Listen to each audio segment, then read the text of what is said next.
Muy buenos días. Comienzan las transmisiones de Radio Pudeto FM Estéreo de la Sociedad de Radio y Publicidad San Antonio Limitada. Su representante legal y gerente es doña Ruth Luisa Sandoval Andrade, con domicilio legal en Ramírez 340, segundo y tercer piso, donde también se encuentran los estudios y oficinas de la emisora. Su director es don Víctor Hernán Nayán Serpa. XQD 506, Radio Pudeto de Ancud, transmite en el 98.1 MHz. Estudiante del Liceo de Niñas de Castro en aquel entonces, compañera de curso de Arcadio Velázquez, y por esas cosas de la vida estaba saliendo la radio Chiloé de Castro, llevaba un par de meses, y un día me dice Arcadio: oye, ¿por qué no te vas a probar? Tú tenés buena voz. Yo le digo: pero yo, ¿qué? Uno nunca se ha imaginado en un trance de esto, menos imagínate el año 62. Y me insistió, un día le dije: ya, voy a ir. Y en aquel entonces en Castro estaba de director don Juan Carrasco, y la locutora era su esposa, que era la señora Marta Hernández. Y ellos no eran como muy asequibles como para tratar de enseñarle a alguien. Al contrario, como que eran un poquito egoístas. Y ellos habían trabajado primero acá en la Pudeto. Ellos llegaron trabajando a la Pudeto, el matrimonio, como locutores. Y felizmente trabajaba también en la radio Chiloé don Carlos Aurelio Marcos, periodista. Y Carlos Aurelio me dijo: no te preocupes, yo te voy a enseñar. Y no era yo sola, éramos como 2 o 3 personas más. Pero no me van a creer que estuvimos trabajando en una grabadora por lo menos unos 6 o 7 meses, porque no nos daba el pase el director para salir al aire. Después de 7 meses practicando toda la tarde, no había caso. Hasta que un día don Aureliano Velázquez, que era el dueño, le dice: no, aquí la Luisa va a salir en la tarde y va a hacer un programa. Siempre me acuerdo porque era un programa de esos donde la gente saludaba antes, pedía un disco y saludaba. Se daba mucho y escribían. No existían los teléfonos, nada. Una que otra persona tenía teléfono. Y ahí estuve como un año en la radio Chiloé, cuando va a jugar Ancud a Castro un partido de fútbol. Y en esos años era el director gerente de la radio Pudeto, don Óscar Leal. Y don Óscar fue a visitar a don Aureliano, y felizmente yo a esa hora estaba haciendo mi programa, y a él le gustó mucho cómo yo trabajaba. Así es que me llamó aparte y me dijo: cuando se canse acá o cuando tenga ganas de cambiar, llámeme y váyase a la Pudeto. Así, tan simple como eso. Entonces yo me fui a Keilen, donde mis tíos, los que me criaron, en Keilen, en Cayetano Mella, la Guida Andrade, a esperar mi bebé. Y un día, por esas cosas, yo digo: y ya que estuve aprendiendo en la radio Chiloé y este hombre me ofreció esto, ¿por qué no le escribo? Le escribí una carta de que estaba dispuesta a irme, y le di el número de teléfono. En esos tiempos en Keilen había un teléfono público, uno solo. Y mira, creo que recibió la carta y me llamó inmediatamente, porque yo le colocaba el número, y me fueron a buscar de donde don Andrés, que me iban a llamar en 10 minutos más. Y me dijo: ya, véngase inmediatamente. Era el mes de diciembre, siempre me acuerdo. Llegué a Ancud el 15 de diciembre del año 63. Han pasado los años, ha habido mucha historia en la Pudeto. Después se fue don Oscar Leal, llegó doña Julia Castro. Doña Julia estuvo varios años a cargo de la Pudeto. Nunca éramos muchos trabajadores porque, bueno, el trabajo de comunicaciones acá en estos lados no es un trabajo que uno diga me voy a hacer rico o tengo para pagarle a 4 o 5, es sumamente difícil. Y ya era difícil en aquellos años. La Radio Pudeto era de la Sociedad de Radiodifusores del Pacífico Sur, así se llamaba la sociedad en aquellos años.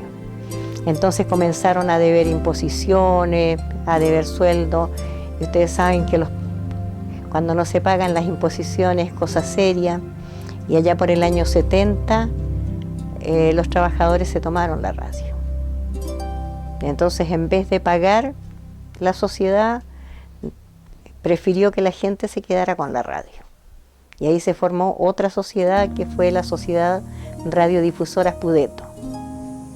En ese entonces la Luisa Sandoval estaba trabajando en el Instituto Corfo Chiloé.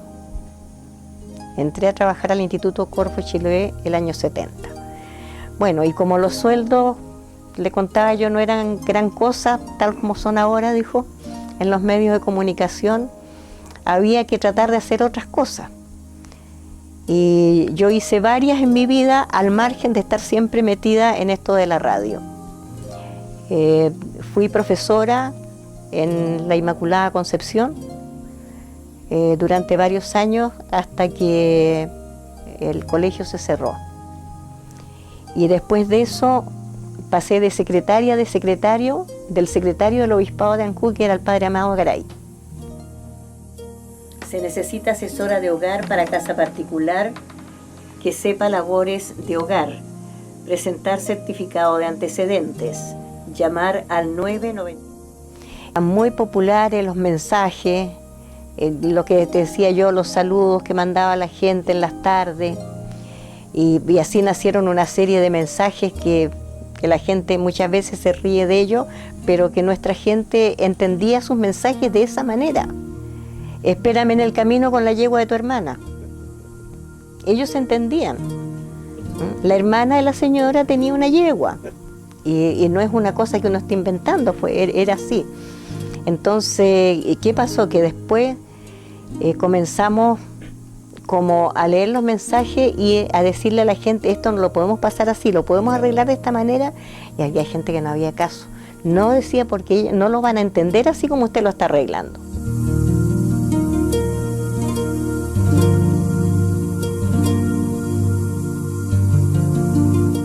Después del terremoto, yo tengo entendido que acá la radio estaba en el 4º piso del edificio Yuri. Ahí estuvo muchos años. Y nos comentaba la gente de que se instalaron en la Plaza de Armas con un equipo que era precisamente de don Aureliano Velázquez, un equipo de radioaficionados. Gracias por la información, Mario. Y así salió la Radio Pudeto en ese tiempo con mensajes y cosas para la gente.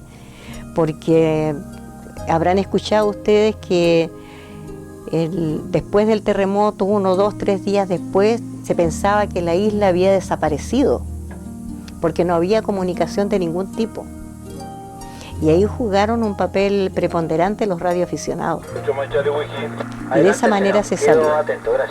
Y los viejos, los antiguos decían, no, si acá no pasa nada.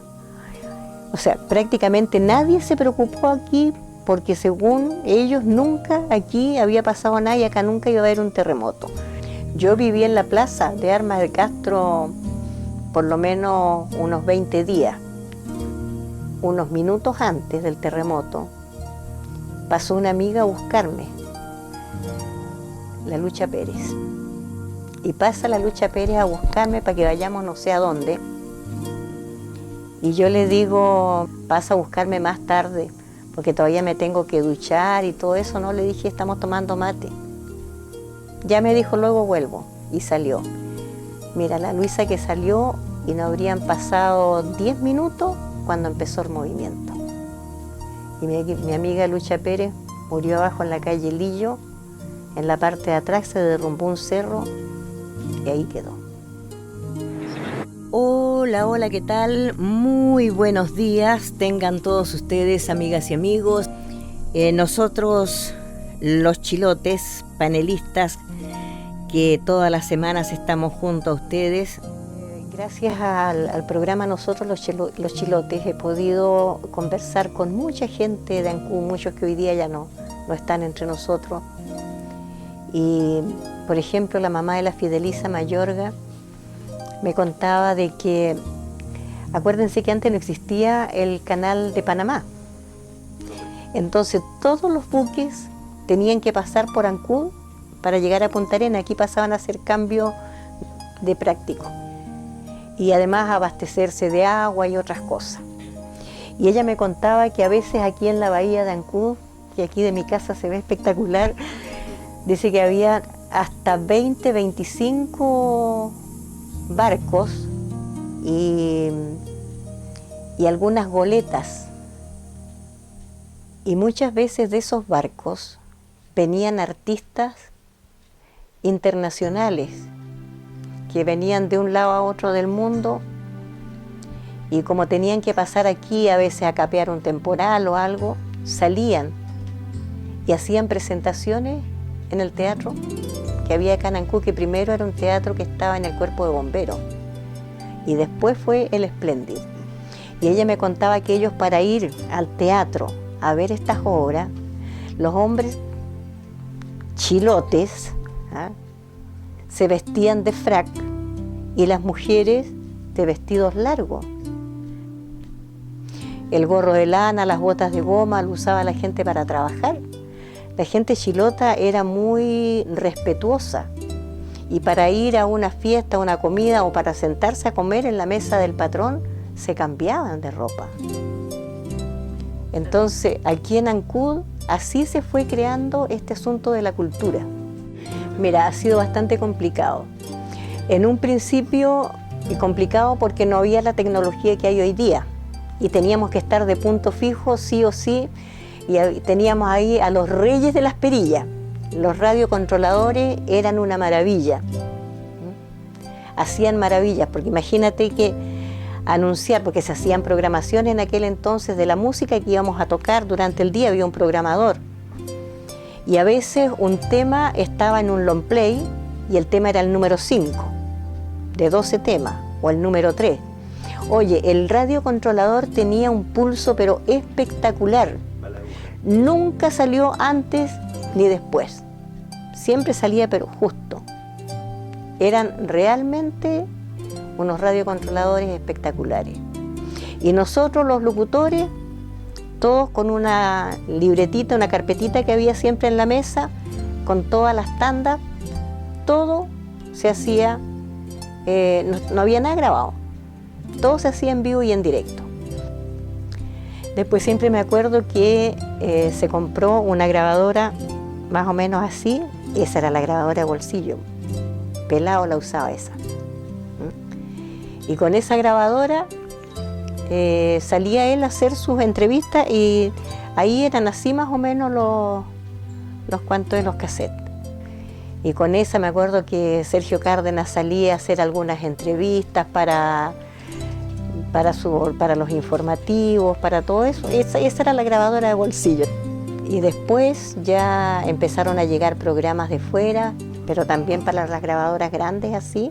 Creo que aquí somos 2 radios las que nos hemos mantenido, dijera, a la antigua, con el legado de educar, informar y entretener, pero en el correcto sentido de la palabra, educar. La idea es que si niños escuchan, se hagan una idea de cómo hay que hablar, cómo hay que reproducir ciertas cosas. Hoy día cualquier persona, cualquier joven se mete detrás de un micrófono, tenga cultura, no tenga cultura, tenga estudio, no tenga estudio, se instala detrás de un micrófono tranquilamente, porque hemos perdido como un poco eso que nos enseñaban a nosotros antes, que la radio educa, informa y entretiene. Bueno, yo siempre digo, de que me gustaría que me recordaran como la señora de la Pudeta. Tierra de lucha y Nada más. esperanzas. Mar bravío y generoso. Gente noble y silenciosa con un corazón tan amplio y una sonrisa sincera. Tu viento violento, tu lluvia pródiga, demasiado.